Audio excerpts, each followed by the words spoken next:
ભારતીય જનતા પાર્ટીના ગુંડાઓ બેફામ મારી નાખવાની ધમકી આપી છે. 3 જણાને આ લોકોએ ધમકાવી મારઝૂડ કરી અને અહીંયાથી કાઢ્યા છે. મારો વારો આવ્યો છે, મને હવે ધમકાવે છે.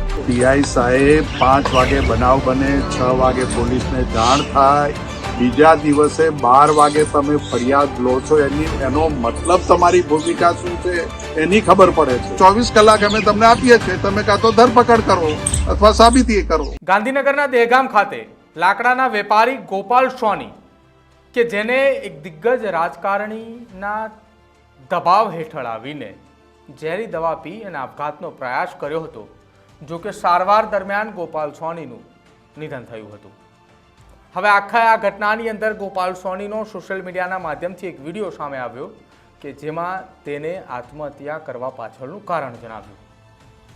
અને આ કારણ જાણતા જ પરિવારે પોલીસની અંદર ફરિયાદ કરી, પરંતુ આ ઘટનાની અંદર યોગ્ય જવાબ પરિવારને ન મળતા આખી આ ઘટનામાં ગુજરાત પ્રદેશના પૂર્વ પ્રમુખ કોંગ્રેસના જગદીશ ઠાકોર એ દિવાલ બનીને પરિવારની મદદે આવ્યા છે. નમસ્કાર, આપ જોઈ રહ્યા છો ન્યૂઝ રૂમને, આપની સાથે હું છું પ્રદીપ. ભારતીય જનતા પાર્ટીના એક મોટા રાજકારણીના કહેવાથી એક લાકડાના વેપારીના ઉપર દબાણ લાવવામાં આવ્યું. આ વાત છે ગાંધીનગરના દહેગામ તાલુકાની. દહેગામની અંદર લાકડાના એક વેપારી ગોપાલ સોની કે જેની ઉપર તેનું જ એક કારખાનું એ જે જગ્યા ઉપર હતી એ જગ્યા ખાલી કરાવવા માટે દબાણ લાવવામાં આવ્યું.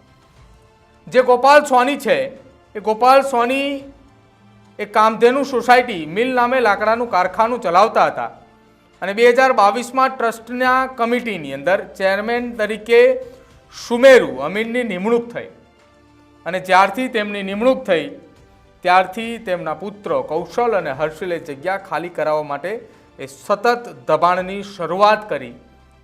આ વાત એ પરિવારના સભ્યો જણાવી રહ્યા છે. જો કે આરોપીઓએ હેરાન કરવાની સાથે સાથે જે કામધેનુ શો મિલ નામનું જે લાકડાનું કારખાનું ચલાવતા હતા એ ગોપાલ સોનીના કારખાનાનું વીજ કનેક્શન પણ કાપી નખાયું, જીએસટી લાયસન્સ પણ રદ કરાયું, ફોરેસ્ટના લાયસન્સ રદ કરાવવા અને પાણીનું કનેક્શન કાપવા સુધીના પણ પ્રયાસ કર્યા હતા. આ ઉપરાંત ગોપાલ સોની અને તેના પરિવારને વારંવાર ચાંથી મારી નાખવાની ધમકીઓ પણ આવવા માંડી હતી. જો કે અંતે ગોપાલ સોનીએ આખી આ ઘટના દરમિયાન કંટાળી અને આત્મહત્યા કરી. ગોપાલ સોનીએ જ્યારે આત્મહત્યા કરી રહ્યા હતા તેની પહેલાં તેને એક વિડીયો પણ બનાવ્યો હતો. શું કહ્યું એ વિડીયોમાં, પહેલાં એ તમે સાંભળો. હું ગોપાલભાઈ શામજીભાઈ સોની, દહેગામ રહેવાનું. મારે કામધેનુ સોમિલ છે પોલીસ સ્ટેશનની પાછળ. મારી આ સોમિલ છે મંદિર ટ્રસ્ટની જગ્યામાં છે. આજે 50-60 વર્ષથી અમે રહીએ છીએ. મારી સાથે 3-4 માણસો કેસ હતા જોડે, 3-4 જણા ભેગા હતા. 3 જણાને આ લોકોએ ધમકાવી મારઝૂડ કરી અને અહીંયાથી કાઢ્યા છે. મારો વારો આવ્યો છે, મને હવે ધમકાવે છે. કારણ કે કોર્ટ મેટલ ચાલે છે. કોર્ટ મેટલમાં એ લોકો જીતી શકે એવા નથી, એટલે હવે દાદાગીરી ઉપર ઉતરી આવ્યા છે અને મારઝૂડ કરવાની જ વાત કરે છે. તો આપ સાહેબને મારી નરમ અરજ છે, સીબીઆઈની તપાસ સોંપી અને પૂરેપૂરી તપાસ થવી જોઈએ. કારણ કે એટલા બધા ગુંડા અને માથાભારે માણસો છે કે મારે ઘરે આવીને પણ ઝઘડા કરે છે, રોજ મારી રેકી કરે છે, ઘરે રેકી કરે છે, કારખાને રેકી કરે છે, દિવસમાં 2-3 વખત આવજા કરે છે અને મારી નાખવાની જ વાત કરે છે. આજે હું દહેગામથી નીકળ્યો તો મારી પાછળ 2-3 વખત ઓવરટેક કરીને ગાડી કાઢી એને, જેથી મને બહુ ગભરામણ થઈ છે. એટલે ના છૂટકે મારે સુસાઇડ કરવું પડે. મારા પરિવારને પણ મારી નાખવાની ધમકી આપી છે, જેથી હું બહુ ગભરાઈ ગયો છું. અને મારો કેસ પિનાકીન એમ રાવલ, ગાંધીનગર યુનિવર્સિટી, ગુજરાત હાઈકોર્ટના વકીલ છે. મારા કેસ એ ચલાવે છે. તો ત્યાંથી તમને સંપૂર્ણ માહિતી મળી જશે. જે મેં સુસાઇડ લખેલી છે એ મારી ગાડીમાં જ પડી છે. સુસાઇડનું બધું લખેલું જ છે. તો આપ સાહેબને મારી નર્મ અરજ કે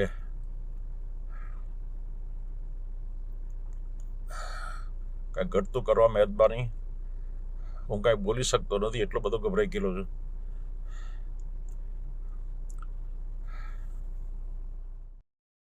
તો આ ગોપાલ સોની હતા જેને પોતાની આત્મહત્યા એટલે કે જેણે ઝેરી દવા પી અને પોતે આત્મહત્યાનો પ્રયાસ કર્યો હતો, જો કે સારવાર દરમિયાન તેમનું નિધન થયું હતું. તેમાં તેમણે આખી એ વાત જણાવી કે કોણ તેમના ઉપર દબાણ લાવતું હતું ને કોણ શું કરતું હતું. જો કે આ ઘટનાની અંદર પોલીસે યોગ્ય કાર્યવાહી ન કરવાના આક્ષેપો જે છે તે પરિવાર દ્વારા લગાવવામાં આવ્યા હતા અને એ આક્ષેપોની સાથે જ કોંગ્રેસના દિગ્ગજ નેતા જગદીશ ઠાકોરે પરિવારની મુલાકાતે ગયા હતા. પરિવાર સાથે ચર્ચા પણ કરી અને ચર્ચા કર્યા બાદ આખી આ ઘટના સંદર્ભે પોલીસ અધિકારી સમક્ષ તેમને ટેલિફોનિક વાતચીત પણ કરી. પોલીસ અધિકારી સાથે ટેલિફોનિક વાતચીત જ્યારે જગદીશ ઠાકોર કરી રહ્યા હતા ત્યારે તેમણે પણ કહ્યું કે 24 કલાકની અંદર આ ઘટનાની અંદર યોગ્ય કાર્યવાહી કરો, નહીં તો અમારે આ આખા મામલે ધરણા પણ કરવા પડે છે તો પણ અમે કરીશું, વિરોધ પણ કરવો પડશે તો પણ અમે કરીશું. શું કહી રહ્યા છે જગદીશ ઠાકોર એ તમે પહેલાં સાંભળો અને ત્યારબાદ જગદીશ ઠાકોરે પોલીસ અધિકારી સાથે શું વાત કરી એ સાંભળો. એક સોની પરિવાર ભારતીય જનતા પાર્ટીના સુમેરુભાઈનું નામ આવે છે.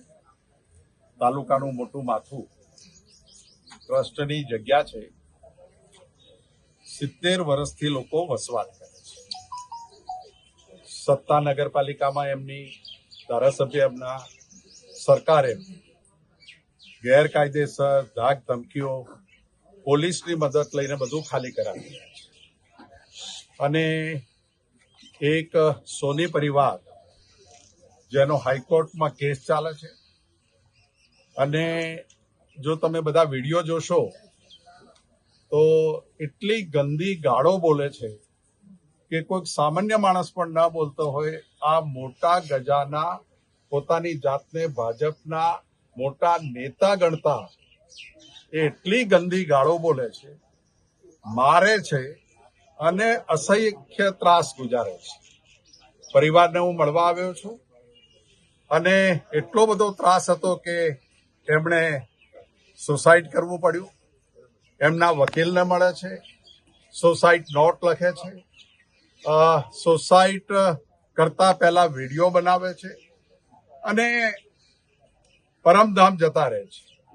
પોલીસને ખબર પડે છે, બનાવ 5 વાગ્યાનો, 6 વાગે, 7 વાગે પોલીસને ખબર પડે છે.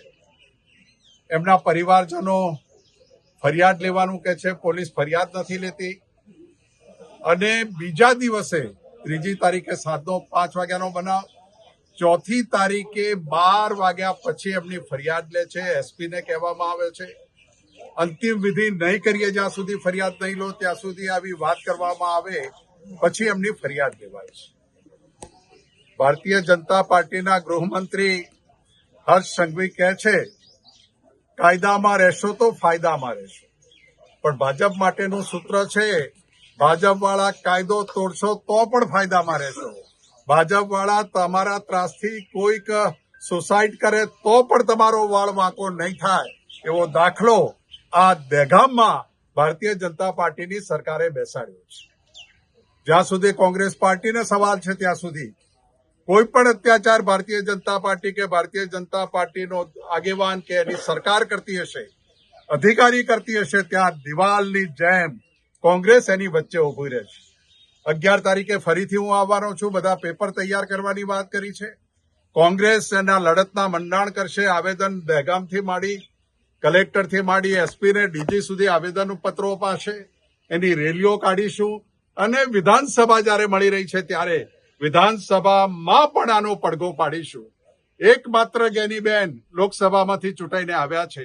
લોકસભામાં અને રાજ્યસભામાં શક્તિસિંહભાઈ છે, એનો પણ અવાજ ઉઠાવી આ પરિવારને ન્યાય મળે, ભારતીય જનતા પાર્ટીના ગુંડાઓ બેફામ ના થાય એવો દાખલો બેસાડવા માટે, એવી લડત લડવા માટે કોંગ્રેસ તૈયાર થઈને બેઠી છે. એના ભાગરૂપે આજે આવ્યા છીએ અને આવતા દિવસોના કાર્યક્રમો 11 તારીખે અમે જાહેર કરીશું. જગદીશ ઠાકોર બોલું છું. નમસ્કાર. આ દહેગામનો જે બનાવ બન્યો છે એમાં ફરિયાદ પોલીસની સામે બહુ છે. જે ગોહિલ પીએસઆઈ ભૂતકાળમાં 1-2 વિડીયો પણ એવા જોઈએ કે પોલીસની રીમાં જ મારતા હોય ને પોલીસ કશું કરતી ના હોય. પણ વિડીયો તમને મોકલાવું અને બીજું કે ચલો તમે બધામાં નિર્દોષ છો તો કોમલદાર અમદાવાદમાં ભેગામાં જ ફરે છે, કોઈ પકડતું તો છે નહીં.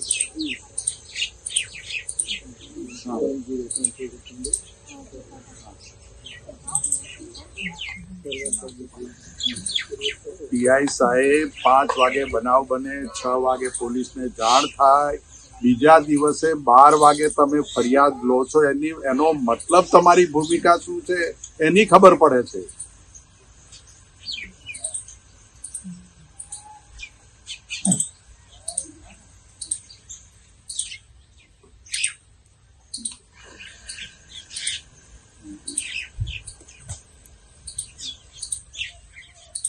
એની કોઈ ભાજપ વાળાને ત્યાં બન્યો હોય તાત્કાલિક ગુનો દાખલ નથી થતો, અને ના આવે તો ખાલી ફોન ઉપર ગુના દાખલ થાય.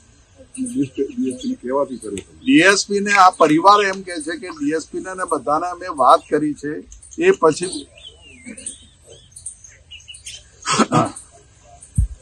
નહીં હું મળવા આવ્યો છું એમના પરિવારને અહીંયા દહેગામ, અને સોની સમાજના આગેવાનો આવ્યા છે. આખા ગુજરાતમાં આનો પડઘો પડશે ભાઈ, અને સરવાળે તો તમારા ઉપર જ આવશે. કોઈ અધિકારીઓ કે બીજા લોકો છટકી જશે, હોળીનું નાળિયેર તમે બની જશો.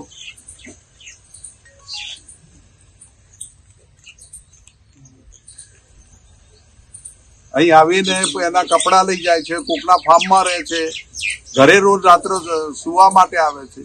હવે આટલો ખોફ એક માણસનો જીવ જાય, માનવ વધનો ગુનો દાખલ થાય છે, આટલો સિન્સિયર એ માણસો તમને અગાઉથી અરજીઓ આપે છે કે આ માણસ અમને મારી નાખશે, એનું કોઈ એક્શન ના થાય, માણસ સુસાઇડ કરે પછી કોઈ પકડાય નહીં.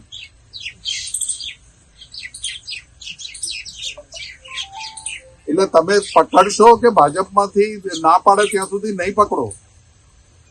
નહીં, પ્લીઝ હું આમાં સિન્સિયર છું. એટલે તમે મારે પછી સીધું તમને ટાર્ગેટ કરીને કે તમે ગુનેગારોની સાથે છો એવું કરીને મારે ન કરવું પડે એવું 24 કલાક અમે તમને આપીએ છીએ. તમે કાં તો ધરપકડ કરો અથવા સાબિતી કરો. Okay, thank you.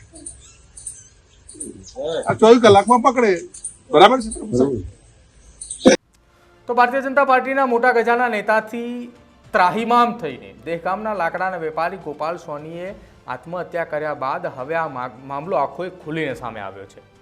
મામલો ખુલીને એટલા માટે સામે આવ્યો કે પરિવારના હાથે સોશિયલ મીડિયાની અંદર જે વિડીયો બનાવીને ગોપાલ સોની આત્મહત્યા કરી હતી એ વિડીયો પરિવાર પાસે આવ્યો અને પરિવાર પાસે વિડીયો આવતાની સાથે જ આખી ઘટના પરિવાર પણ સમજ્યું, અને સાથે જ ગોપાલ સોની કે જેની સાથે આ ઘટના બની હતી, કે જે તે લાકડાની મિલ ચલાવી રહ્યા હતા, એ મિલ જે ટ્રસ્ટની જગ્યા ઉપર હતી એ જગ્યા ખાલી કરાવવા માટે તેમના ઉપર જે દબાણ કરવામાં આવી રહ્યું હતું, તેમના ઉપર જે પ્રેશર લાવવામાં આવ્યું હતું, તેના કારણે તેમને આત્મહત્યા કરી.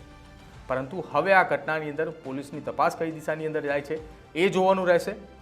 સાથે જ આ જે ટ્રસ્ટની જમીન છે, જે ટ્રસ્ટની જમીનની અંદર અત્યારના ચેરમેન ઉપર જે ગંભીર આક્ષેપ થઈ રહ્યા છે, જે કમિટીના ચેરમેન બન્યા છે સુમેરુ અમીન, કે જેમની સામે આ આક્ષેપો લાગી રહ્યા છે, તે આક્ષેપોની અંદર પોલીસ કઈ દિશાની અંદર તપાસ કરે છે એ જોવાનું રહેશે. તમારું શું માનવું છે આ અહેવાલને લઈને તે ખાસ અમારા કમેન્ટ સેક્શનની અંદર જણાવજો. જોતા રહેજો ન્યૂઝરૂમ. નમસ્કાર.